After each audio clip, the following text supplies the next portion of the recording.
Hello, everyone.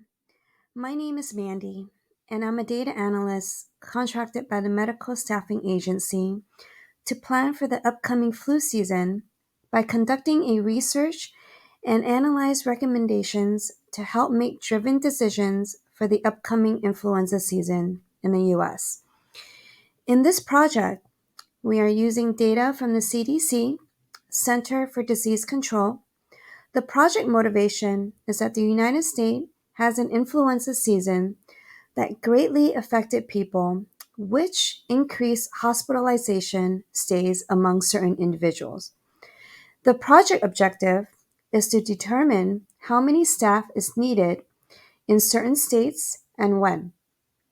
The scope is that currently the staffing agency covers all hospitals in each of the 50 states across US, and we want to be more prepared and plan for the upcoming influenza season in 2018. Here, I wanted to see the overall trend of mortality rate due to influenza, along with the population trend in the US, so that I could complement the general impact of influenza in the US population and its importance. So therefore, I created three parallel line charts showing the total deaths, total population, and mortality rate over the period starting from 2009 to 2017. From the figure, we have seen that the population in the United States increased steadily over the period. However, the total number of death cases due to influenza fluctuates over the years. We can see here that the death rate spikes every other year. Another spike just this past season.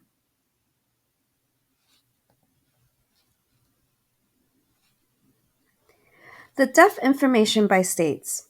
What we want to explore here is the geographically based information regarding the impact of influenza on the US population. This information is intended to use in planning the allocation of medical personnel and medical supplies in the 50 states of the United States. So I created a map that shows the total deaths in each state due to influenza.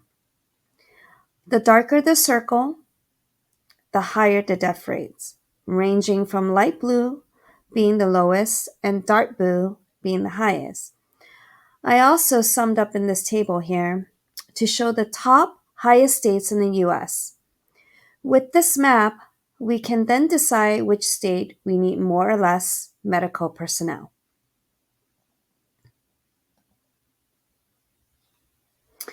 This talks about the influenza deaths among adults 65 and older. In the United States from 2009 to 2017. I created two bar charts here. The yellow bar consists of deaths among adults 65 and older, and the blue consists of deaths in anyone 65 and younger, which we can see here that adults 65 and older have higher mortality rates and deaths compared to those below 65. From these figures, we have seen that most of the deaths are among the elderly.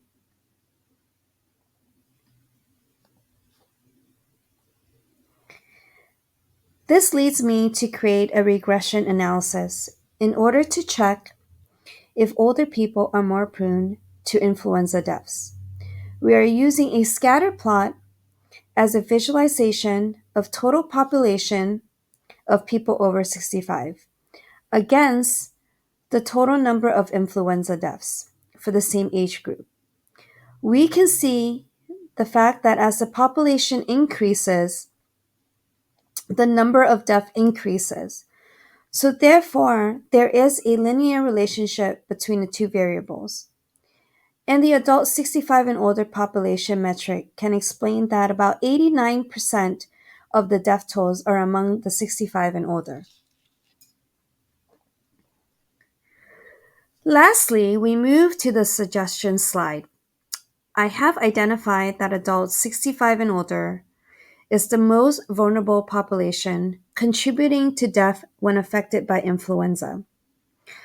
Among the vulnerable population, I have also identified the states that consist of highest death toll. Therefore, states such as California, New York, and Texas should be first priority in allocating medical staff and medical supplies. Other states such as Texas, Pennsylvania, Florida, Illinois, Ohio, North Carolina, Michigan, and Tennessee should be second priority for allocations of additional medical personnel and medical supplies. The data shows that older people, 65 and up, are prone to death due to influenza than those that are under 65. So the flu vaccine must be prioritized to those in the age group of 65 and above. The data limitations here are not all states updated flu death reports. There are some missing data. Thank you for your time. My name again is Mandy, and I'll be happy to answer any questions you have. Thank you.